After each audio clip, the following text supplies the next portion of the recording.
सहनाववतु सहनौ भुनक्तु सह वीर्यं करवावहै तेजस्विनावधीतमस्तु मा विद्विषावहै। ओम शांति शांति शांति। हम चर्चा कर रहे थे इंद्रियों के विषय में और महर्षि मनु का एक श्लोक जो हमको संदेश देता है कि जो हमारी कामनाएं हैं उन कामनाओं को पूरा करने के लिए जितना भी हम भोग भोगते हैं उन भोगों को भोगने से हमारी जो तृष्णाएं हैं, जो हमारी कामनाएं हैं, जो हमारी इच्छाएं हैं वो कभी भी पूरी नहीं होती हैं, अपितु उसका विपरीत प्रभाव पड़ता है, वो और ज्यादा बढ़ती जाती हैं। शारीरिक मानसिक कमजोरी आती जाती है, इंद्रियां हमारी जो है शिथिल होती जाती हैं, लेकिन वो चाहत, वो इच्छाएं, वो वासनाएं सतत बढ़ती जाती हैं।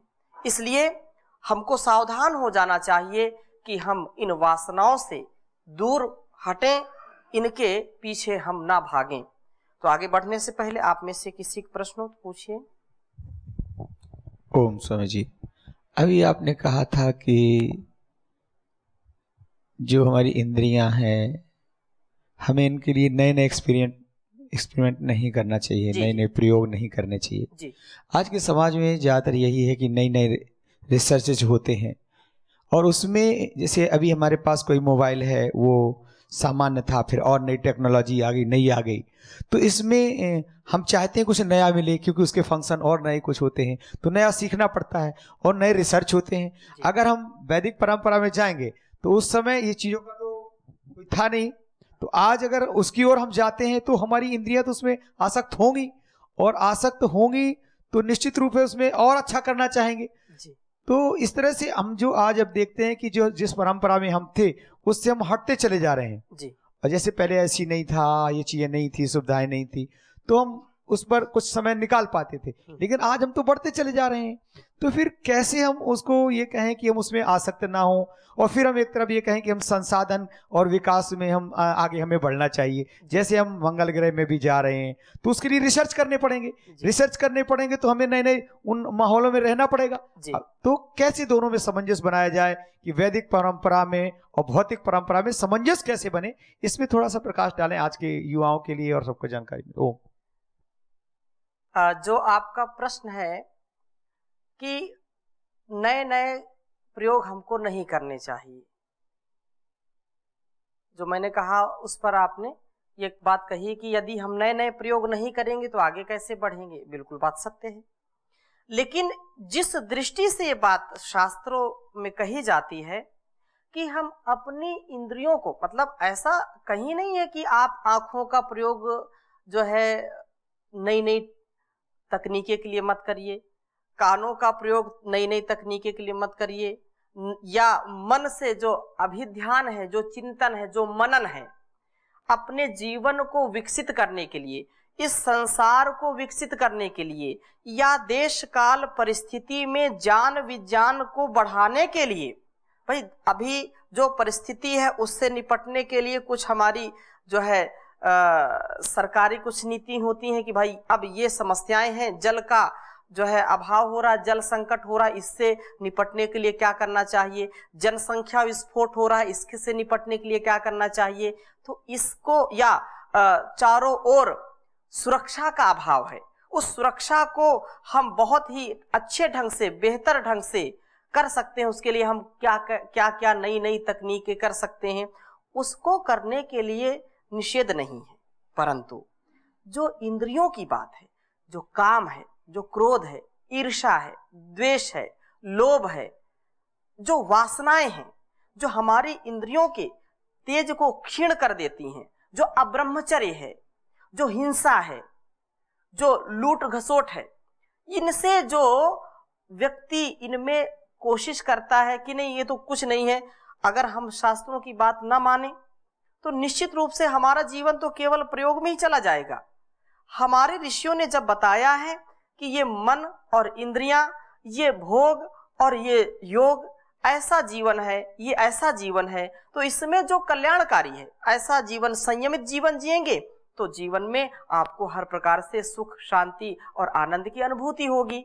और यदि आपने मनमाने ढंग से, जैसे पाश्चात्य जो सभ्यता है, पश्चिमी जो लोग हैं, वो तो खैर अब धीरे धीरे भारतीय संस्कृति को अपना रहे हैं, अपने जो है भोजन में भी परिवर्तन कर रहे हैं, अपने आचरण व्यवहार में परिवर्तन कर रहे हैं, लेकिन हमारी क्या स्थिति है?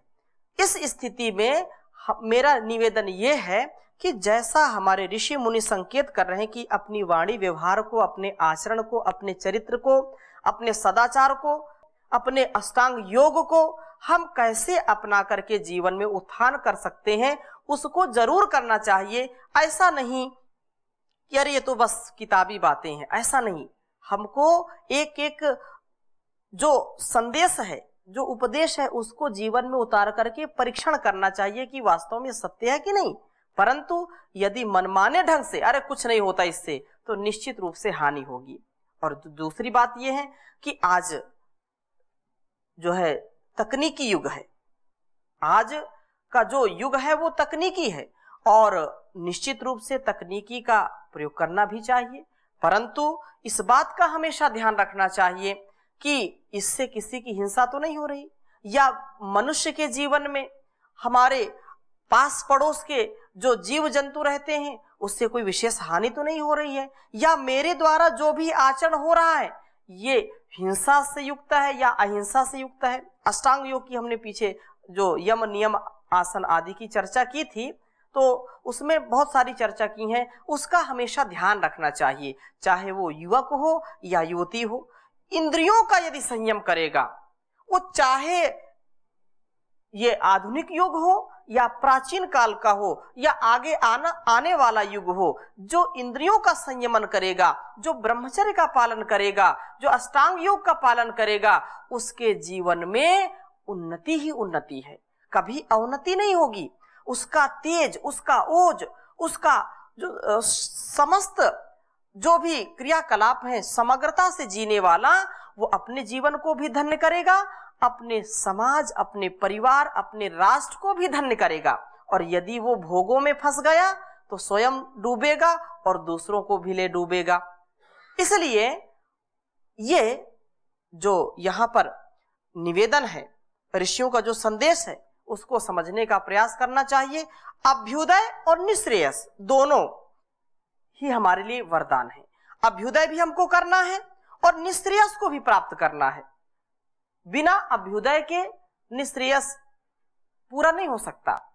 शारीरिक, मानसिक, आत्मिक, सामाजिक, राष्ट्रीय और ये वैश्विक उन्नति के साथ साथ हम अपने मोक्ष की जो उन्नति है या मोक्ष की जो प्राप्ति है तभी सिद्ध कर सकते हैं। अभी आपने कहा कि अभ्युदय निःश्रेयस अधर्मा, जी, अभ्युदय और निःश्रेयस दोनों सिद्ध होने चाहिए निश्चित रूप से। लेकिन एक बात आज आती है सामने की, जैसे अमेरिका है जी, आज समृद्ध देश है जी, इसने अभ्युदय बहुत कुछ कर लिया, हाँ, उस ओर आज पूरी दुनिया बढ़ रही है। तो क्या ये अभ्युदय उचित है जिस तरह से वहां हो रहा है?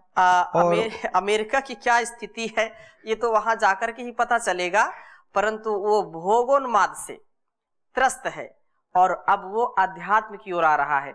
आपको पता होना चाहिए कि वहां जितना लोग अध्यात्म के लिए दौड़ते हैं या प्रयास करते हैं कि नहीं वास्तव में यही जीवन है, वो समझ रहे हैं इस बात को और धीरे धीरे उस पद्धति को अपना रहे हैं। जो वैदिक जीवन पद्धति है उसको धीरे धीरे अपना रहे हैं। तो यहाँ मेरा ये कथन है कि जो हमारी प्राचीन परंपरा है, जब चाहे रूस हो, चाहे जर्मनी हो, चाहे अमेरिका हो, उसको जब वो धीरे धीरे ग्रहण कर रहा है तो हम अपनी थाती को, अपनी धरोहर को क्यों ना आत्मसात करें?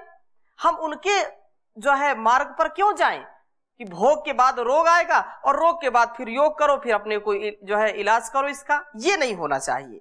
जब हमारे ऋषियों ने एक हाईवे दे दिया है तो हम पगडंडी में क्यों जाएं? एक स्पष्ट रास्ता दे दिया है, बिना किसी जो है बाधा के आप पहुंच सकते हैं दिल्ली, तो फिर इधर उधर के मार्ग से जाकर के अपनी भी हानि करनी है, साधन की भी हानि करनी है, और पता नहीं वो मिले कि ना मिले, इसमें संशय है। इसलिए इस बात को कहा है। ठीक है, लेकिन स्वामी जी ये बात सत्य है। आज जैसे मोबाइल का अभी 4G आ रहा है, 5G आने वाला है, ये साइंस भी इस बात को स्वीकार करती है कि ये जो विकास है इसमें आगे चल के बहुत बड़ा विस्फोट होने वाला, बहुत बड़ा ये नुकसान विकास भी है और विनाश भी है। जब संतुलित जीवन नहीं होगा, संतुलित वस्तुओं का प्रयोग नहीं होगा, समत्व युक्त नहीं होगा, समता से युक्त नहीं होगा, तो निश्चित रूप से ये जो है चाहे 4G हो जाए, चाहे 5G हो जाए, चाहे 6G आ जाए, लेकिन गुरुजी, माताजी, पिताजी की बात को जो नहीं मानेगा वो जीवन में जी करके भी कुछ नहीं कर सकता है। ठीक है, कहीं इस विकास ने स्वामी जी व्यक्ति की आयु को घटाया है, पर्यावरण को प्रदूषित किया है। मैं मानता हूं, जैसा मैंने सोच पाया हूं, कि विकास का तात्पर्य है उन संसाधनों को बढ़ाना, भौतिक संसाधनों को बढ़ाना जिससे व्यक्ति का विकास हो, जबकि संसाधनों को, विकास का तात्पर्य परम पूज्य स्वामी जी महाराज भी कहते हैं कि व्यक्ति के लिए विकास या व्यक्ति का विकास। हमने संसाधनों का विकास करके व्यक्ति का विकास नहीं किया, संसाधनों का विकास किया, जबकि आवश्यकता थी कि व्यक्ति स्वस्थ ज्यादा होता, बीमार कभी ना हो, दीर्घायु होता, चरित्रवान होता, ये चीजें। इसमें समष्टि, व्यष्टि से समष्टि की सेवा के लिए। जी अभिषेक जी। ओम स्वामी जी। मेरा प्रश्न था कि आपने कहा कि जो विषयों में फंसा हुआ है जी, वो बंधन है उसके लिए, लेकिन मेरा इसमें सवाल है कि विषय फिर ये क्या है? और हम जिस डेवलपमेंट सेक्टर या सोसाइटल सेक्टर का बात करते हैं जी, वहां पर तो सिर्फ और सिर्फ विषयों की ही बात होती और व्यक्ति वहां पर फंसा रहता है। जी, तो ये यहाँ पर तो सही है, इस परिवेश में, इस एनवायरनमेंट में इट्स फाइन कि हाँ वो सब चीजें ठीक है जी, बट हम जब वहां निकल के जाते हैं और जहाँ बातें सिर्फ मटेरियलिस्टिक चीजें की होती हैं, विषयों की होती है, जी, तो उसमें व्यक्ति अपने आप को कैसे संतुलित रखे और उसमें अपने आप को क्या देखता है? बिल्कुल, बहुत अच्छा प्रश्न आपका है कि व्यक्ति कैसे बचे। चारों ओर भोगोन्माद है, चारों ओर लोग इतने जो है संकुचित विचारधारा के होते जा रहे हैं कि उनको उनकी सुख सुविधा चाहिए, उनकी इंद्रियों की उनको तृप्ति चाहिए, और उनके आसपास कि लोग उससे सुख पाते हैं या दुख पाते हैं, इससे उनको कोई लेना देना नहीं होता है। वो विद्या थी, विद्या क्या थी? तो कहा सा विद्या या विमुक्तये, सा विद्या या विमुक्तये। विद्या वो होती थी कि जिससे व्यक्ति की विशेष प्रकार की मुक्ति होती थी, उसके दोषों से मुक्त हो जाना, उसके काम, क्रोध, ईर्ष्या, लोभ, द्वेष आदि जो अवगुण थे उससे व्यक्ति मुक्त हो जाए, ऐसी विद्या पहले होती थी। लेकिन आज की विद्या क्या है? लोग विद्या इसलिए अर्जन करते हैं सा विद्या या नियुक्तये। वो विमुक्तये था और ये नियुक्तये, कि भाई उससे लेना देना नहीं तुम्हारे अंदर कितना काम क्रोध बढ़ रहा है, ये लेना देना नहीं है कि तुम्हारा नैतिक उत्थान हो रहा है कि पतन हो रहा है। इस शिक्षा से लेना देना नहीं है कि तुम्हारी मानसिक और शारीरिक स्थिति कैसी है। तुमको अच्छी नौकरी मिल जाए, अच्छी सोसाइटी में लोगों से, बड़े बड़े लोगों से मेलजोल हो, मॉडर्न आपको लोग कहें, हाई फाई लोगों से, वीवीआईपी लोगों से विशेष परिचय हो, तो लोग बोले ये इसका जीवन बड़ा सफल है, ये बहुत अच्छा है। ये जो धारणा है यही हमारे नैतिक पतन का कारण है। आज का जो विद्यार्थी है, जिसके जीवन में आध्यात्म है, जिसके माता पिता आध्यात्मिक हैं और ऐसे गुरुजनों का सानिध्य है, ऐसे आचार्यों का सानिध्य है जो उसको बताते हैं क्या सत्य है, क्या असत्य है, क्या ग्रहण करने योग्य, क्या ग्रहण करने की योग्य नहीं है, तो वो बड़ी सोसाइटी में जाने पर भी विनम्रता नहीं भूलता। अच्छे लोगों के पास, वीवीआईपी लोगों के पास जाने पर भी वो अपने शील को, अपने स्वभाव को नहीं छोड़ता है। लेकिन जो मध्यम वर्गीय लोग होते हैं, इस बात को खेद के साथ कहना पड़ रहा है, वही अधिक उत्थान भी करते हैं और वही अधिक पतन को भी प्राप्त करते हैं। हो सकता है मेरे इस बात में किसी को आपत्ति हो सकती है, लेकिन अधिकांश जो देखा जाता है, नशा या जो भी दुर्गुण है, उनमें सबसे ज्यादा किसकी हानि होती है? मध्यम वर्ग की। और वो जब या तो बहुत उच्च घर का हो, कुलीन घर का हो, या बहुत नीचे घर का हो, ये माने नहीं है, लेकिन ये विशेष है कि उसको ज्ञान कैसा है, उसके संस्कार कैसे हैं, उसके माता पिता, उसके गुरु आचार्य कैसे हैं, और उसको जो जहां पर वो है वो संसार कैसा है, वो संसार का तात्पर्य वो परिवेश कैसा है। और अगर परिवेश अच्छा है, माता पिता ने संस्कार अच्छे दिए हैं, पूर्व जन्म के भी संस्कार अच्छे हैं, तो फिर उसका कोई भी बाल बांका नहीं कर सकता है। हाँ, जैसे मैंने पिछली कक्षाओं में भी चर्चा की थी, ये है तो बड़ा कठिन काम, इतना सरल नहीं है। मैंने एक बात कही थी कि बहाव के विरुद्ध बहना ही पौरुष है। जल बह रहा है और उसमें तो एक तिनका भी बह जाता है, लेकिन जो धारा बह रही है उसमें स्थिर रहना, उसमें खड़े रहना, डटे रहना, या उसके विरुद्ध बहना, अर्थात जो हमारा जो है भौतिक, हमारा जो नैतिक, हमारा जो आध्यात्मिक उत्थान है, जिसमें मेरे जीवन का उत्थान है, इस जगत का उत्थान है, उसके लिए व्यक्ति जो कटिबद्ध रहता है वो कभी भी गलत काम नहीं करता, विषयों में कभी फंसता नहीं है, क्योंकि उसको जान रहता है कि ये रास्ता ठीक नहीं है। और जो भटकता है, जो ज्ञान युक्त जीवन नहीं जीता है, तो निश्चित रूप से वो 2-4 नहीं, सैकड़ों लोगों को भी बर्बाद कर देता है अपने साथ साथ।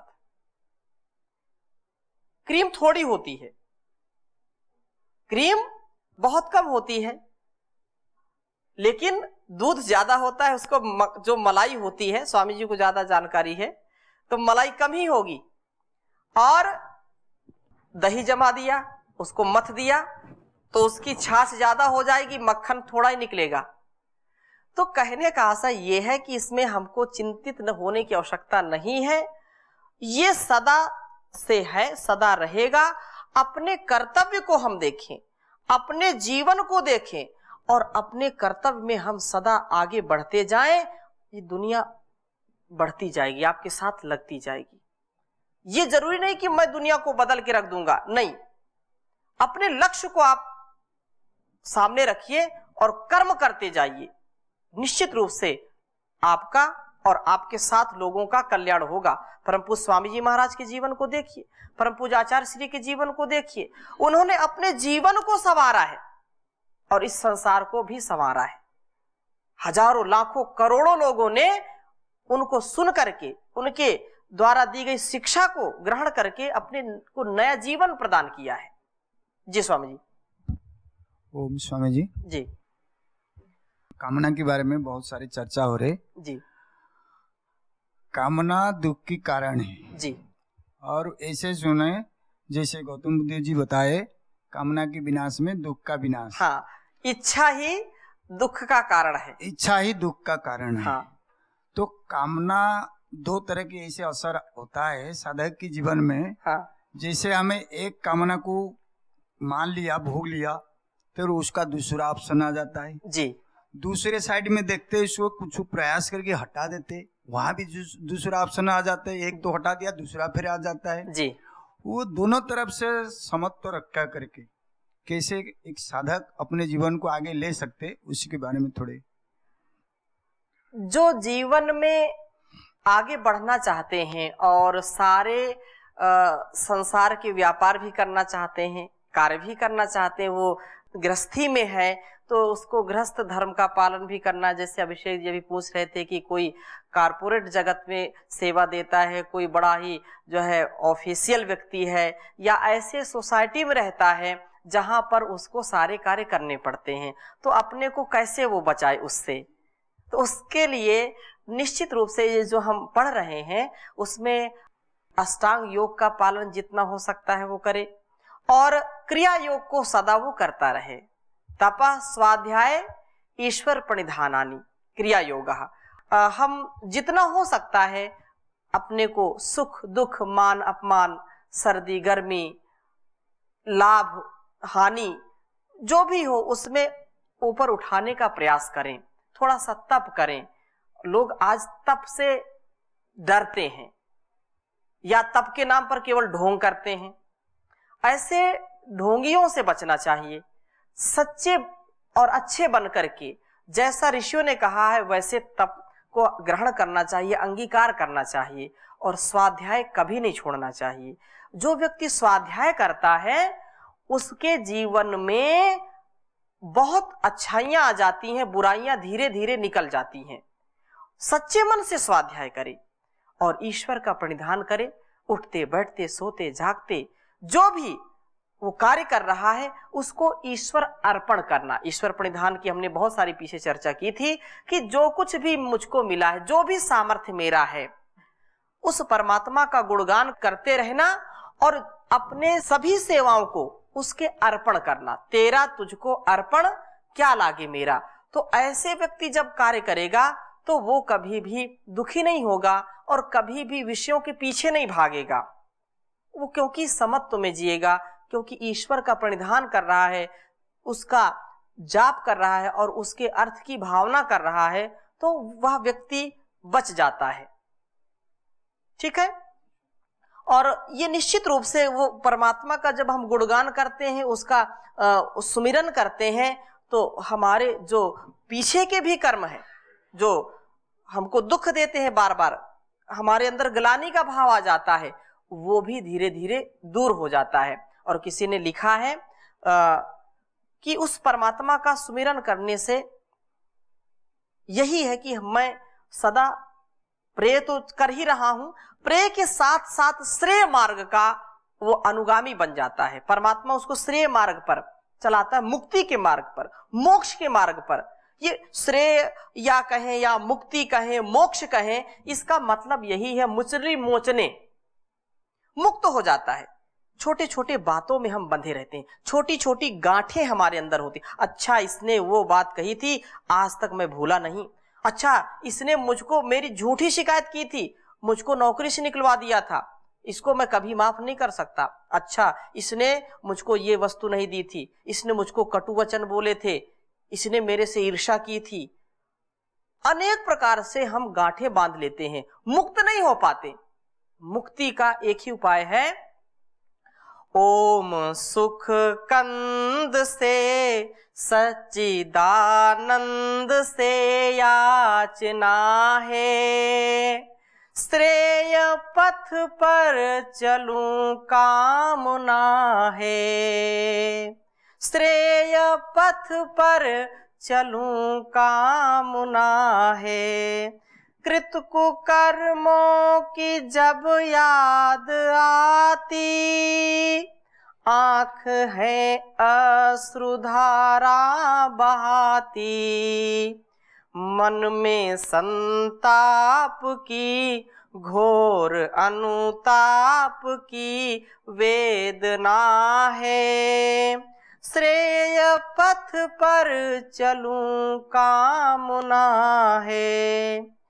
पाया नर तन न पर साधना की, कुछ भी ना ईश आराधना की। पाया नर तन न पर साधना की, कुछ भी ना ईश आराधना की। मन में तृष्णा भरी काम मद लोभ की वासना है, श्रेय पथ पर चलूं कामना है। भक्त जन की सुनो करुण कविता, विश्व दुर्तों की है देव सविता। दूर कर दीजिए भव्य भर दीजिए भावना है, श्रेय पथ पर चलूं कामना है। ओम सुख कंद से सच्चिदानंद से याचना है। श्रेय पथ पर चलूं कामना है। स्वस्ति पंथा मनुचरे मघवन, सूर्य और चंद्र के तुल्य भगवन। जान दूं जान लूं अग्नता को हरू प्रार्थना है। श्रेय पथ पर चलूं कामना है। ले चलो सुपथ पे सर्वदाता, कुटिल अघ से बचूं सर नवाता। प्रभु दो आत्म बल जिससे होवे सफल साधना है। श्रेय पथ पर चलूं कामना है। ओम सुख कंद से सच्चिदानंद से याचना है। श्रेय पथ पर चलूं कामना है। श्रेय पथ पर चलूं कामना है। तो ऐसे हम करुण भाव से, ऐसे श्रद्धा से, भक्ति से जब उस परमात्मा का चिंतन करते हैं तो हमारे अंदर पवित्रता आती है, हमारे अंदर शुचिता आती है, हमारे अंदर सादगी, सौहार्द और समरसता आती है। इससे हमारे जीवन में सुख, शांति और आनंद का आधान होता है। इंद्रियां हमारी संयमित होने लगती हैं, मन भी हमारा संयमित होने लगता है। इसलिए हमको सतत ऐसा आगे करते रहना चाहिए। तो इसकी चर्चा हम और अगली कक्षा में करेंगे। अभी यहीं पर विराम देते हैं। ओम शांति शांति शांति।